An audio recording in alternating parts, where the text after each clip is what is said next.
students, and welcome to today's session. Today we are going to discuss about chapter 6, tissues, right? So we are going to start with the first part. We'll divide this chapter into two parts and we'll start with the first part today.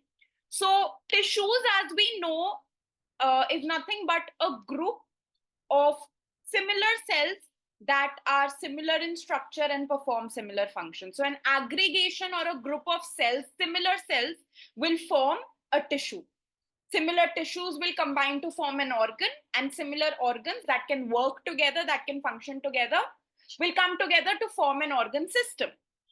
Now, when we are talking about tissues, first we are going to deal with plant tissues, and in the next part, we are going to deal with animal tissues. So when we talk about plant tissues, there are two main types of plant tissues: meristematic tissues and permanent tissues. Meristematic tissues are unspecialized tissues, which means that these are tissues that keep on actively dividing, right? And they are present in the regions of active growth, where active growth is required in plants. They are present in those regions. Meristematic tissues do not have any specialized function. कोई specialized function उनके पास नहीं होता. They are basically responsible for the growth of the plant, right? They are present in regions where active growth takes place. They are actively dividing cells. Very, very high. Depending on where these meristematic tissues are present inside the plant, they can further be divided into apical meristem, lateral meristem, and intercalary meristem, right? As you can see, apical meristem, then we have intercalary meristem, and then we have lateral meristem. Now, when meristematic cells, they mature, they develop, they may get changed into permanent tissues. And when they change into permanent tissues, when they transform into permanent tissues, there is a specific function, there is a specific role that they will perform in the plant, right? So once meristematic tissues get differentiated, they will form permanent tissues. Now, where are these meristematic tissues present exactly? The types of meristematic tissues that we discussed. Apical meristem is present at the growing tips of stems and roots. So it will be majorly present at the stem tip and at the root tip. And its major function is to increase the length of the root and the stem. So apical meristem basically performs the function of increasing the length of a plant. Then lateral meristem, as you can see, it is present on the lateral side of the plant, and it is mainly responsible for increasing the girth or the width of the plant, right? Intercalary meristem, as we can see, is present at the nodes of the, near the nodes of the plant. Now, if we talk about the characteristics of meristematic tissues, as we said, they are very, very actively dividing tissues, actively dividing cells. So for them to be actively dividing, they must have a dense cytoplasm and a prominent nuclei. Because when cell division takes place, when splitting of cells takes place, right? From one cell, two cells will be formed, then four cells will be formed. So such cells must have very abundant cytoplasm, because that will get distributed. They must have a prominent nucleus, because that will also get distributed or divided, right? So meristematic cells, always remember, they have a very dense cytoplasm and a very prominent nucleus, because they are actively dividing cells. Apart from that, they have a very thin cellulosic cell wall. Why? Because agar wall thick hogi, to division mein problem hoga. Division will become more difficult if the walls are thick. So they have a very thin cellulosic cell wall, so that facilitate hoga unka cell division. The cell division is easily facilitated. They lack vacuoles because as naive or nascent cells, they do not produce as much waste material या storage की as जरूरत नहीं होती food की. So they lack vacuoles as a result of which. Now, when these meristematic tissues, they get matured, or we use a specific word, they get differentiated, they actually lose their ability to divide. and they become specialized to perform a specific function, a specific role. And that type of a differentiated tissue is known as a permanent tissue. And this process of becoming a permanent tissue, taking up a specific role, a specific function, is known as differentiation, right? Differentiation leads to the overall development of various types of permanent tissues. Now, if we look at permanent tissues can be further divided into two categories: simple permanent tissue and complex permanent tissues. Simple permanent tissues are made up of only one type of cell, right? Simple permanent tissues are made up of one type of cell, whereas complex permanent tissues are made up of more than one type of cells. If we look at the example of simple permanent tissues, we have parenchyma, collenchyma, and sclerenchyma. If we look at the example of complex permanent tissue, we have xylem and phloem. So we are going to start with simple permanent tissues. As we have discussed, they are made up of only one type of cell. In simple permanent tissues, we are going to first talk about parenchyma. Parenchyma is the most common type of simple permanent tissue which is present. The cells of parenchyma, they are mostly rounded. They are isobilateral in nature. They have a sort of a spherical shape, and they have very thin cell walls, right? They have very thin cell walls, and most importantly, they are living cells, right? These parenchyma cells are living cells. If we look at the arrangement, these cells are arranged in such a manner that there is spaces present in between them, right? They are not very tightly packed. They are arranged in a way that intercellular spaces are present between the cells. And majorly, they perform the function of storage. So parenchyma is associated majorly, of course, it may perform other functions also as per the need and requirement of the plant, but majorly it is known to perform the function of storage. So it generally will store food. In some situations, what happens is that parenchyma may contain chlorophyll. And because it contains chlorophyll, it is capable of performing photosynthesis. And such type of a parenchyma which has chlorophyll and can perform photosynthesis is known as chlorenchyma. So this is chlorenchyma is one of the modifications of parenchyma.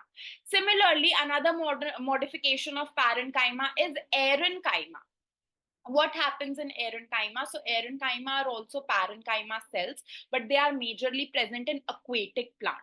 So these cells have large air cavities present in them, which help them to float, which helps the aquatic plants to float in water. And such type of parenchyma that has large air cavities present in them that can help the plant to actually float in water, such type of a parenchyma is known as aerenchyma. So parenchyma is a living cell, and its major function is storage, but it may perform other functions as per the need and requirement of plants. Next type of permanent tissue that we are going to learn about is collenchyma. Collenchyma provides mechanical strength, mechanical support, and flexibility to plants. The bending of various parts of the plant without them actually breaking is possible because of collenchyma. So collenchyma is a tissue that provides mechanical strength, support, and flexibility to plants. And this is also a living tissue. So like parenchyma, collenchyma is also a living tissue. One peculiar feature about collenchyma that helps us distinguish it from other cells is that the corners of the cell have thickenings around them, right? They have certain thickenings.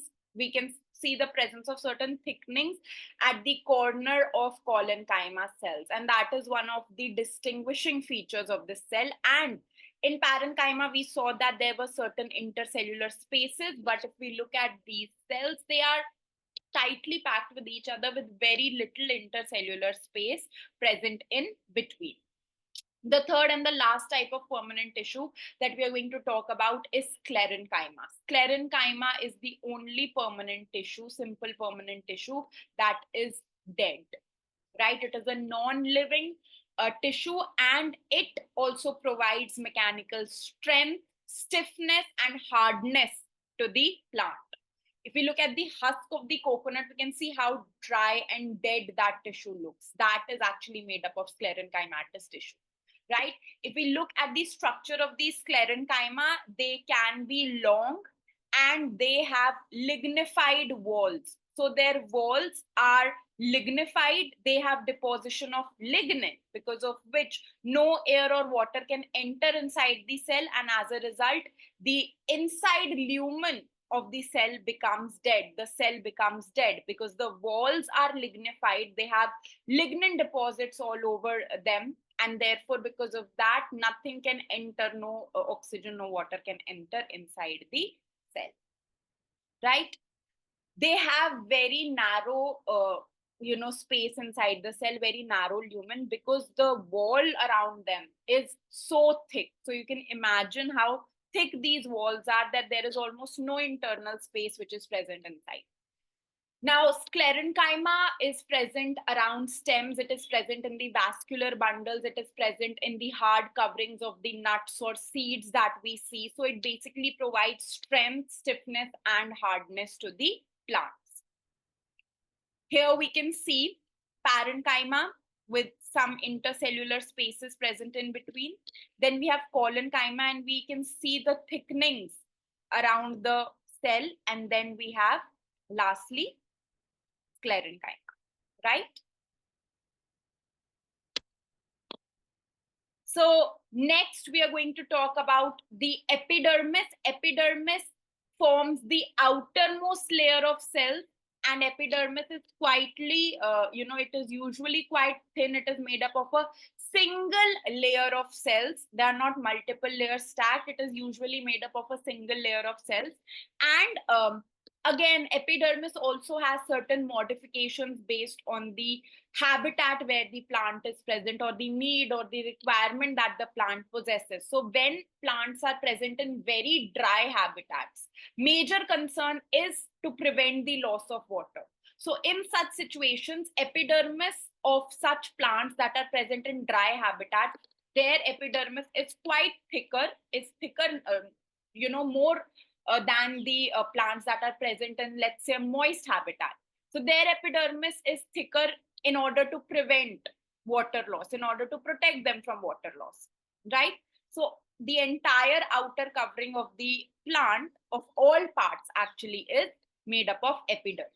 Now, epidermal cells that are present on the aerial parts of the plant, they can often secrete a waxy, water-resistant layer on the outer surface. Again, the purpose is to protect the plant against loss of water, and to also protect plants from any kind of parasitic, fungal, bacterial invasion, right? Epidermal cells also are present one after the other. They form a continuous layer, and there is hardly any intercellular spaces present in between. And if we look at the cells of the epidermal tissue, if we look at the epidermal cells, they are also relatively flat. So this green layer that you see here is actually epidermal tissue. So the cells are relatively flat, and more so their outer and side walls are thicker as compared to the inner wall. So the outer walls, because बाहर के environment से protection देना है plant को, तो outer जो wall होगा, that will be comparatively thicker as compared to the inner wall. Now, there are certain pores, certain openings present on the epidermis of leaf, and these pores are called stomata. Stomata are enclosed by two kidney-shaped cells, and these kidney-shaped cells are known as guard cells.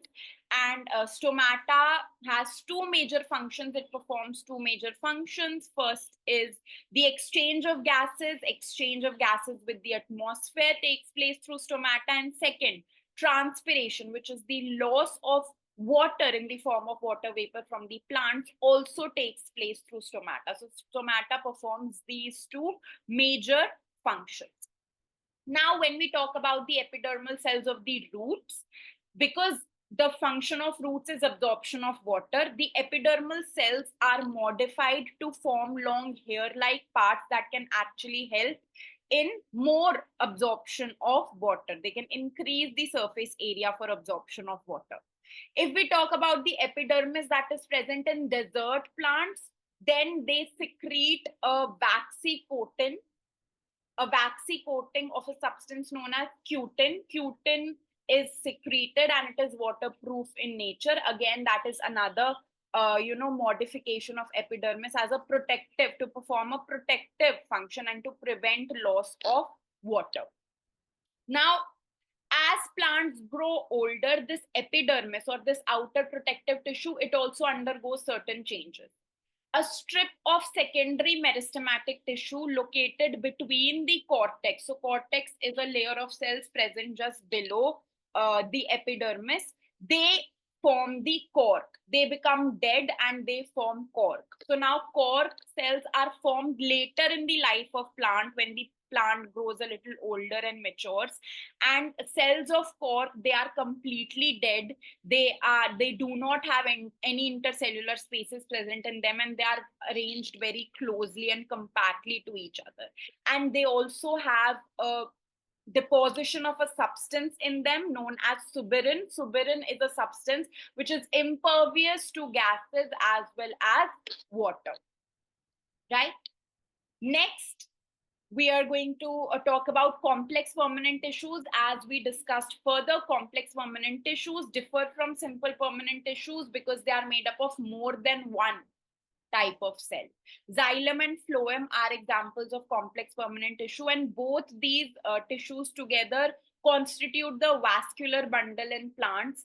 Xylem performs the function of conduction of water and minerals, whereas phloem performs the function of conduction of food or the product of photosynthesis in plants. And this is actually, the vascular bundle is responsible for the survival of plants in terrestrial environment because it can conduct food easily, it can conduct water easily. So presence of xylem and phloem or presence of vascular bundle has a huge role in making the survival of terrestrial plants possible. Now xylem further किन चीजों से बना है? Xylem consists of tracheids, vessels, xylem parenchyma, and xylem fibers. Now, tracheids and vessels, this is how they look. They are long, narrow, cylindrical cells, and they have thick walls, and they become dead when they mature. They are tubular cylindrical structures, and because they are tubular in nature, they look like a tube. The structure of theirs allows them to transport water and minerals vertically. The xylem parenchyma, which is present, it obviously performs the function of storage of food, and xylem fibers that are present, they are mainly performing the function of providing mechanical strength and support. So they are supportive in function. When we talk about phloem, phloem is further made up of sieve cells, sieve tubes, companion cells, phloem fibers, and phloem parenchyma. So sieve tubes, again, they are also tubular cells and they have openings at their ends. So they have perforated walls. There are certain pores or openings present at the either ends, and phloem is responsible for the transport of food. Apart from phloem fiber, all the other parts of the phloem, they are living cells. Phloem fibers are dead cells, and their function is also protective supportive in nature. जहां पे भी fibre होगा, चाहे वो xylem fibre है या phloem fibre है, स्क्लेरेनकाइमेटस tissue से बना होगा, एंड स्क्लेरेनकाइमा का क्या फंक्शन है? To perform to give strength, support, hardness, stiffness to the plant. जहां पे भी पैरेनकाइमा आएगा, उस सेल का क्या फंक्शन होगा? मेजरली स्टोरेज का function. This one thing we have to remember, right? So that is all for today's session, and I'll see you very soon with the next part of this chapter.